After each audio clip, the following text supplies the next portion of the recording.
Hello and welcome to Carla today. Thank you very much for joining me. And what we're going to be doing is a bit of a coaching session on LinkedIn and having a look at some of the basic profile concepts to really get Carla's profile up to something that people would want to view. Someone would want to have the ability to understand who she is, what she's about, without and reduce the barriers to someone connecting. So having a really good profile is doesn't seem like it's the be all and end all. There's no magic art to anything. It's doing a lot of little things well. So we're going to do this little thing well. And first of all, we'll say hello, Carla. How are you? Hi, good. Looking forward to the session. Fantastic. So why don't we get straight into it. I will get you to share your screen on Okay. your profile. All right. So here we are. Okay, can you double click the top and full screen that for me? Okay. Yep, perfect. All right. Here? So I see in our last session, I think we discussed the banner. Yes. Oh, Yeah. no, I don't think we did, Okay. actually. So one of the things that you can do, and like something like 80% of people don't have a banner.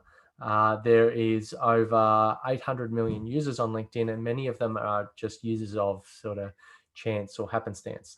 So what I would suggest is, and you can do this very simply with PowerPoint or something similar, is get or go onto a website called Unsplash,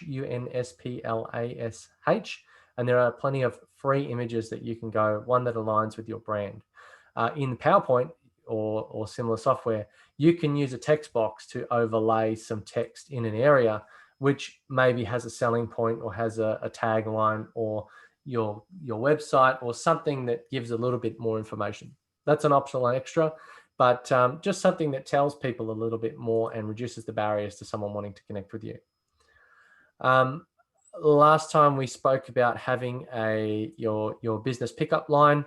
Now you do have a few more characters that you can use in your LinkedIn headline. So I would definitely consider that. Definitely try and avoid something that is like business development manager or sales or anything that you think about sales, you think about someone on the corner handing out flyers. Most people don't take them because they feel like they're going to be harassed. So having a sales look and feel on your LinkedIn profile is less likely to get someone to want to connect with you. Humans connect with humans and sales happen inside conversations. So you're much better to have a little bit more of a third party kind of item. So think you've got director, you've got licensee, you've got property advisor and buyer's advocate. What's one of your hobbies? Writing. Okay. You might even add in that, but passionate about writing or passionate about creative writing. Or, I know people that say, you see the classic LinkedIn problem, which is speaker, author, founder, all of these illustrious terms that people put on there. But I try and go one level deeper and say something a bit more human, something that grabs a bit of attention. The first line in mine is protagonist. Well, yeah, Protagonist. I'm the lead character in my own story. Believe it or not. Okay, so something that's going to hook people in, but much more human than what I've actually listed here. Yeah, look, there's nothing wrong with that. And the fact is you've used more characters than a single line and or a single role, like people say sales manager or customer service rep or whatever happens to be relevant to them. It's not your job title. It's like a little tagline for yourself as a person. Okay, so I could say something like a traveler or animal activist or something that just gives me more depth. Yeah, whatever aligns to you. And I think that sometimes people say, I want to be liked by everybody, but that's the worst thing you can do in marketing. You need to almost polarize people, some away from you, who are the wrong ones that are going to waste your time, they're going to kick the tires, and then maybe after a few discussions, figure out that your values don't align, and then they're going to leave anyway. So you may as well do it in your headline when you're going to have a qualification step. You might have other people go, wow, I love that, you are an animal activist, and that is totally aligns with me and what I believe. So I'm going to choose you over someone else. That's So great. you make the decision, and you need to test those things in terms of your market. But that's one of the things you need to think about. You can use, and I would say in every section in LinkedIn, use all of the characters you can possibly use in that section. So in here, I think you get some like 300 characters. Oh, wow. 300 characters for that. Don't quote me on that. It might be 150. It might be, somewhere in between. But you're definitely not using all of them. So please try to use all of them. I will do. Yeah, and I like the fact that you're actually bringing more humanity to this kind of profile too. Correct. Yeah, Right. because the formal resume handed in is totally different to what LinkedIn is. The LinkedIn is the cloud resume where you really get a chance to sell you as a person as well. It's great. Because you have that photo, you have that something that resonates with you in the graphics up there. All right. Resonates with me, or is cohesive with my branding? A bit of both, I think. A bit of both. Because by pure nature of you choosing it, like I've got a picture of the Brisbane Story Bridge that we took while we were out doing our team photos. That resonates with me because of where we're at. I want people to know that we're local, that we are, that we have some iconic Australian item. There's a list of all of our little sub-services, but you don't have to go too crazy on lots of detail. I think a lot of times people have this word map, or the word cloud, which is all these words jumbled in, and that's just too much. So I like that this is less, but you could have, the prestige text, which is just almost like a Times New Roman, but quite widely spaced out. So a couple of words that take up a lot of real estate.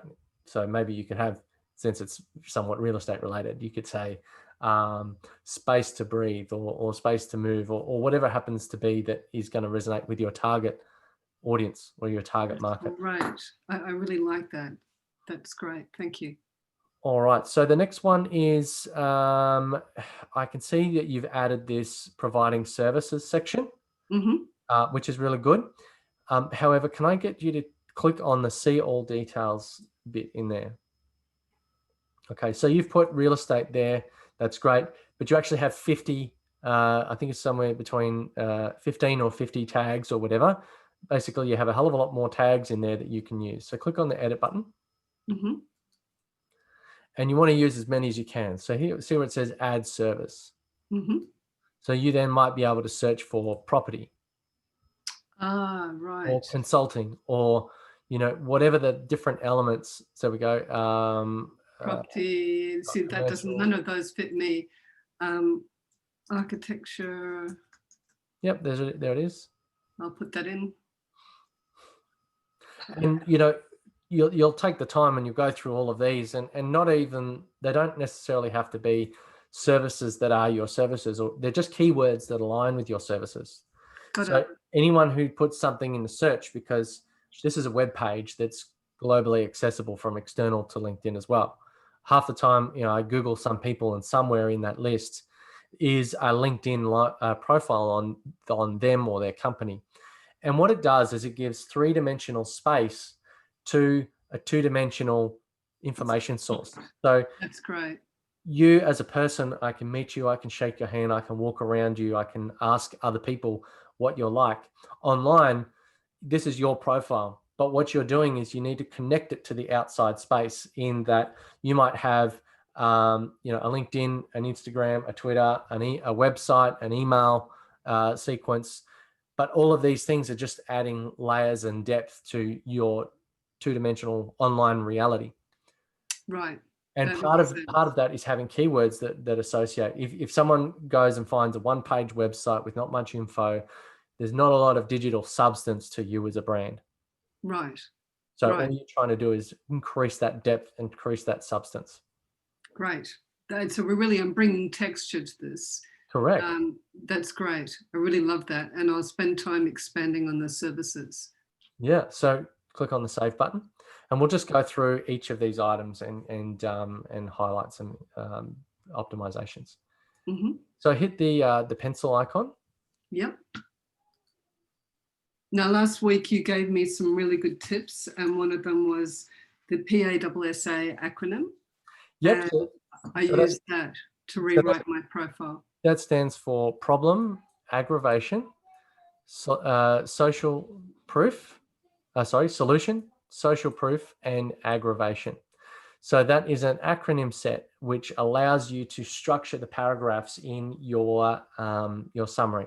Now you can use that for the ideal email. You can use that for the ideal text message. You can use it for blog posts, LinkedIn articles, Facebook articles, whatever. It's a basic structure that allows your content to be extremely skimmable. The problem is so you can't sleep at night. The aggravation is you have a sore neck, you can't get comfortable, you get cranky and tired the next day, you can't concentrate. The solution is this fang dangle memory foam pillow that allows your neck to sit where it needs to. The social proof is Jim's been using this one for the last couple of weeks, and his wife has never slept better because his snoring is much better. He doesn't toss and turn, and his co-workers aren't complaining about him. So you've then added that depth or that texture, as you mentioned, to the social proof, because it's not just him that's had better results. It's people around him and those stories that relate to other experiences of him and how he is after he's used this fancy pillow. And then the action is, what do you want them to do? You have to give them something to do, whether it's click here, watch for the next email, give me a call, book a meeting with me. But don't give them 10 things, give them one thing. And only address one problem, action, solution, social proof. Maybe there's multiple solutions to the one problem, but address only one sort of issue in each piece of writing. Well, I left out social proof because I didn't know how to do it without a testimonial. I had to put some more thought into it. You could even just have a story about someone. It does not have to be a testimonial. It just has to be someone else has experienced. It could be you anecdotally saying, 10x returns or something like that. One of our clients, you don't even have to be specific. But what it does psychologically is it just gives them permission to go, well, someone else has done it, I can do it too. That they don't have that first mover problem. Okay, that makes sense. That's great. So you understand you've got this cycle of or product life cycle where you've got initiators or innovators. They're the first people that try something. Then you've got the early majority. Then you've got the late majority, which is the bulk of the growth after a significant portion of people have already tried it, already tested it. And then you've got the laggards. So COVID has kicked a lot of the laggards onto Zoom. That's so true. Zoom and Teams, all of these platforms have doubled, tripled, quadrupled in their usage in a very, very short few months. But effectively, that I guess is just how you would rationalize the use of social proof. All right. So when what you need to do is think about these in terms of breaking up into sections and making it scannable. So the problem now, that could be a headline in an email. It could be a headline on like 3 words on something like a newspaper article kind of thing. Just think of it as that call to action. Here we go. Most people who like to invest in property don't know where to begin. That's probably true. Great. So there's your problem. So then you've gone into the aggravation. So what you could do is perhaps break that. I don't know. Just scroll down through that for me. Yeah. So, I mean, you don't have to follow this as 1 paragraph, 2 paragraph, 3 paragraph, but as long as you tick all of the items, then you know that that's going to be enough. Okay. So you happy with that so far? Yeah, that makes sense. And I will add the social proof. Yeah. And again, use all of the characters that you can in here, because it's that conversational text that people use when they're going to search in Google. How do I get a splinter out of my thumb? Not removal of evulsion foreign material in body, like a doctor would say. Yeah. So, okay. So hit save on that one. Okay. Well, we didn't make any changes, so you can X out if you like. Yep. Okay, so the next one is the featured articles. Now, we briefly spoke about this one before. If you hit the pencil icon, oh, sorry, the plus. Oh, the plus. Yeah, so just exit that one. So the plus. And again, like you said, that's that texture, that's that depth. So this is where you're adding those external elements, like it could have been a blog post, it could have been a magazine article you were in. So those photos and uploads could be photos of you with clients shaking hands, handing over the keys to the property, Oh, whatever. yeah, that would be good too. Yeah. It's elements of social proof. It's elements of third-party verification that you are who you say you are and that you do follow through with what you say you're Right. going to do. Fabulous. It's all building trust. Yeah. And these are the subtle elements. Like I said, it's that 1%er thing that changes in your profile and in different sections that have a compound effect on someone's opinion on who you are and whether or not they're going to do business with you. Obviously, a service is an intangible good. So if I buy a phone, it's got a specified weight, it's got a specified battery time, which has some variability, but I understand that. It has a brightness, it has several other things that I can measure. But with a service, it's never the same. It can never be consumed separately from its sale. So it's a discrete thing, and you have to try and package it up. And when you do, or even just the experience of someone working with you, even if it's a slightly different service, having third-party verification is the only way to have pre-experience. So I have to start switching on my mind as I go through my activities to find out what I can add on to actually do that. So that makes sense. Maybe how you got to be asking for those Google reviews, those LinkedIn reviews, those maybe ask for a photo with them with the keys saying thank you or something like that. I've got a great example of something somewhere near here. We actually send handwritten cards with a wax seal and a bottle opener to saying cheers to the future. And then we get people themselves, without us asking, taking photos of it and putting it on to Facebook or LinkedIn and saying, wow, what an amazing customer service. Fantastic. So it's those touch points that extend you beyond a single web page or a single blog or a single thing that most people stop at. All right, so let's scroll down a bit. So your dashboard gives you your views, your people who clicked. Now, LinkedIn stats are crap. The stats are fine, but the analytics are not up to date. They're not live. They jump around. So you need to take a long-term view. You can't post to post and then come back here and go, oh, did I get an extra 50 followers or something?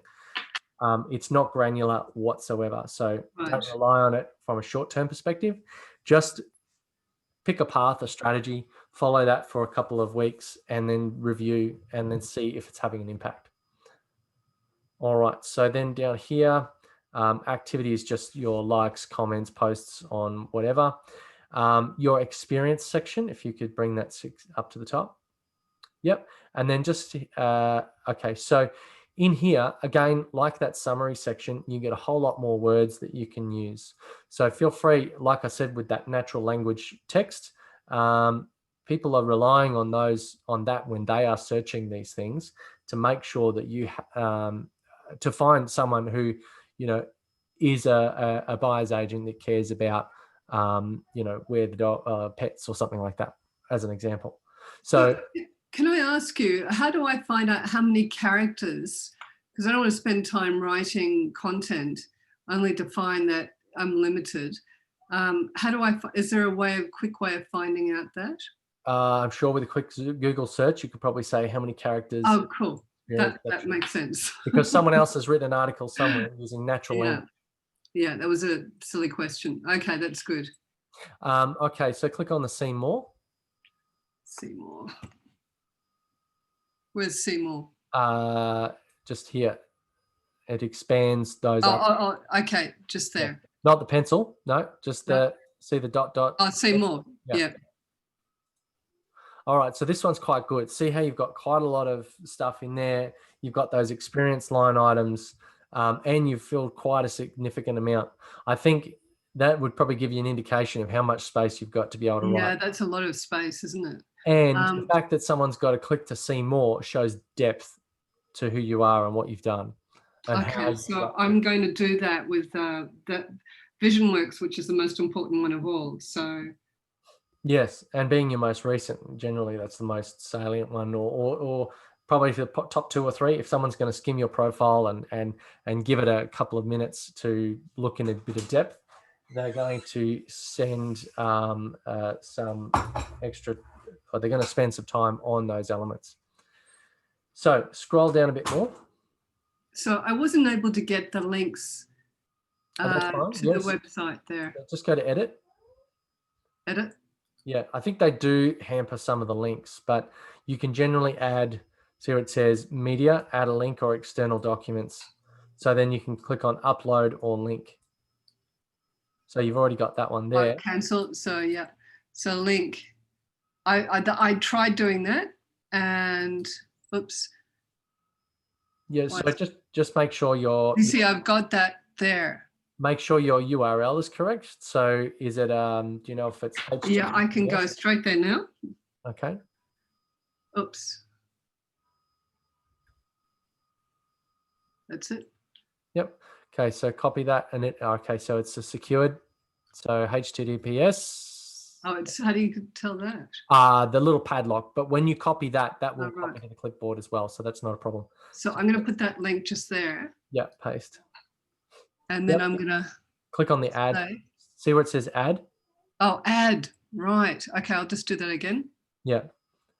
And yep, scroll down there. Okay. Link. It should still be on your clipboard. Paste. If you use Control V. Add. Add, yep. Okay. And so you might be able to add to the description and the title. However, let's just do that for now. So click on apply. There we go. So you can add multiple. I mean, you've got 2 of the same there now. Now, the image is actually on the back end of your website. So if that's set up correctly, that will drag through an image. That might be a separate thing we have to sort out beyond the scope of today's LinkedIn session. All right. So in the interest of time, let's click on save. Save. But yes, you can add links to articles, etc., and all those other bits and pieces. So you got 2 of the same. So you may want to come back and I'll remove one. Yeah, you know what to do now. Okay, so scroll down. Yep. Okay. So keep going down. Sorry. You want to go down here? Well, that's just more of your experience levels. Right. So go down to past skills and endorsements. Past there. Yep, and to the recommendations. Okay, so recommendations are a very good way to get other people, that third-party verification that you know what you're doing. That top one, I might ask them to retry because you want to have something that's a little bit more. I'm sure good job is fine. Good job might be fine for, say, for example, Google reviews. Where you're at a fish and chip shop, or you don't want to give War and Peace, or maybe you went to a car wash or whatever, and you just go, good job. But like for you, we've got a professional service, and you do have the opportunity to review what they say before you post it on your profile. So maybe if they give you a short one, if you click on ask for a recommendation. Okay, would ask for a recommendation. Okay. Yep, just here. And I can put someone in. So here you've got ask for a revision. So you can ask them to have another go at it. Hey, specifically, could you change? And then you can type some stuff in there and say, specifically, could you make... Could you expand on... Expand on that, yeah, and make it more of a paragraph.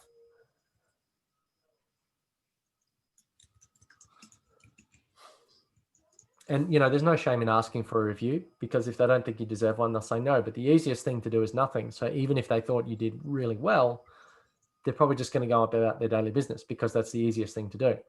But if you just say, hey, look, if you did appreciate, why don't you take the time? It would really help me if you took the time to give me a review, so that others can see that what we did was great, and that will really help me. So if you really did think that I did a good job. I would really like it that we could, go about this properly. And that's a way of showing reciprocity. Yep.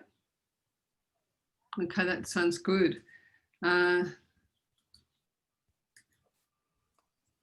Right. Okay, awesome. So just click on send. Okay, and I didn't do the reciprocity, but I can do that later. That's fine. I mean, what you've got in there is more than enough. Yeah. Alternatively, just scroll up slightly. To ask for another one, you just click on that button there, and then you type in the person, and then you say how you knew them and the position at the time, and that will basically allow them to start adding to your profile. And this becomes a bit of user-generated content in that someone who verifies, but also you don't have to sit there and think up 300-400 words, maybe not that many, but you don't have to think up 100 or 200 words about yourself, because if you wrote "I'm awesome," then people wouldn't value that, but people do value third-party verification. That's great. Thank you. I'll do that more often. I should have done that with so many of the people I've looked after. You still have a chance. I still do. I'll be on it. Don't you worry. So send out 20 in the next couple of days. You'll be fine. Yeah. Cool. All right. So accomplishments are always very good. Whether you're, let's see, I'm learning French on an app. So I'd put elementary French in there. Okay. You could say, I got the best barbecue or best dad on the barbecue. Probably doesn't apply to you, but you get the point. I do. And that's only out of the two daughters, they've both voted me the best dad on the barbecue. Best dad of the month. Out of the sample pool of one. So I guess I've done pretty well. But if you could do it best dad in a lifetime rather than a month, that would be even better. Yes. Yeah. All right. So then the last one I want to cover is this add to profile section. So if you click on that and click the drop down, up the top here, it's probably. Oh, yes. Got it. Yep. So that drop down is basically all of the little elements inside of LinkedIn. So all of these bits you see, there are other parts, and if they haven't turned up, so for example, this licenses and certifications you don't have, volunteer. I don't have that in there, right? As well. Right. But basically, I would go line by line by line and try to fill out as much as possible. Okay. Max out your characters everywhere. Okay. That is fantastic. So I need to expand on every single of those lines. Yes, and fill out as much as you can. Fantastic. Great. So did you have any final questions for this session? Only one, and that is I've read so much about using specific words, and actually some of them are quite conflicting. What would you recommend around using SEO words? Well, I mean, the thing is, the language people use historically changes over time. Words that used to mean things don't mean the same anymore, come in and out of favor. And the same thing happens particularly with keywords that people search, because someone has a whole bunch of keywords, and then other people want those keywords. So of course they go and pay Google and Facebook or whatever to go and hammer those keywords so that those come up in the ads at the top of the feed. But what happens is they either water it down, someone else ends up owning it. So for example, any button click for casino, Google gets $250. Wow. Actually, I think it's more like $2,500. Don't quote me, but it's bloody expensive. So if you get someone to search casino, there is a lot of money, and there are a lot of people trying to optimize the hell out of that keyword. I would say differentiation is probably it. Are you after the masses? I think in our last conversation, you were after people that resonated with you.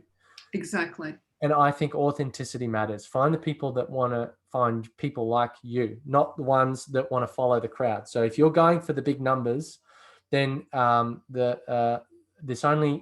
this statement only works if you're American. But there's riches in niches. Right. Only because we say niche here, but yeah. Yeah. So there's riches in niches, basically. And that's just about, like we said at the start, is be a little bit polarizing. Get to the people that really do resonate with you, that want to be a part of what you're about, and get rid of the people that are after the masses. You had a different term for it, but in my language, it's just the A, B, or C clients. A clients, you think you said they were dogs. They're the ones who are loyal. They're the ones that stick around. They're the ones that believe in you and who you are and what you're about. You can make a mistake. They'll be okay with it and they'll crack on with life. Your B clients are the ones that are somewhat loyal. They would jump ship if a better offer came along. They will give you a few chances. The C's, they want the lowest price, the bottom market. They'll do anything. They don't really care who they do business with necessarily. They're completely disloyal. They will jump ship in a moment's notice and probably complain the most. So the one you want to get to is driven by authenticity, not by mass volumes. If you're selling a $7 widget through an e-commerce platform, you just load it up on the shelf and then you ship it out. There's no service. There's no getting to know people. You can list it for the bottom dollar. That's when you're looking for the keywords. That's when you're looking for the SEO. Right. When you are That's looking, very good distinction. Yeah, when you are looking to connect personally with another human being, be the human being that people want to connect with. And that's a fabulous answer. That's really given me so much more permission to just be myself on LinkedIn. And the other thing I had as a question was, I'm paying for a premium on LinkedIn. Do you think that's worthwhile or not? So with premium, you get ability to do in-mails and allows you to outreach. You get unlimited search, which means that you can search for a range of contacts based on who they are. Depending on how technical you are, there are other tools out there which allow you to do these sorts of things.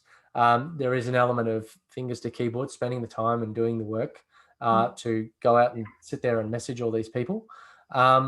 And there is that pipeline problem where you have to message the many to get to a bit of into a conversation with a few, to get into a deeper conversation with the some or the fewer. So that's basically the problem. So whether you do it on LinkedIn Premium, yes, LinkedIn wants you to pay for it. They want you to pay money. Is $1,000 worth a year worth your time? Depends. It depends on how much time you want to spend figuring out systems that can scrape, to can put it into a list, to then have you go and do all the little other bits. So it's not necessarily a no, it's not worthwhile. It's a you don't necessarily have to. But like I always say, sometimes you need to pay for the software or the platform because it saves you money in after expenses in terms of the other follow-ups and the other, like there's hidden costs to things. So no. I think that trying to save money on things like that is, from my perspective, is false economy, because my most important thing is time. Exactly. So, right, yeah. And as a busy professional, I would probably say that your premium LinkedIn is not a bad way to go. We would just want to use maybe some of the same capabilities, some advanced, I guess, search, and deliberately reaching out and connecting with people, and that would be a much better way to go. But we can cover Boolean search as a whole another topic. We can cover that another time. Thank you. No worries. All right. Really great. Thank you. Well, thank you for joining me for today's session. I hope you got something out of it, and I really appreciate you allowing me to record. And I will, for anyone listening or for anyone watching, if you would like any help or assistance or advice around marketing or technical marketing, you can go to relevate.com.au. You can also search for Relevate on YouTube, and there's a whole bunch of tips and tricks as well. We have online courses on things. Our specialty is CRM and marketing automation. However, any form of technical marketing, I'm sure there's a place that we can help with. So other than that, thank you very much. Thank you. That was really great. Really appreciate your time too.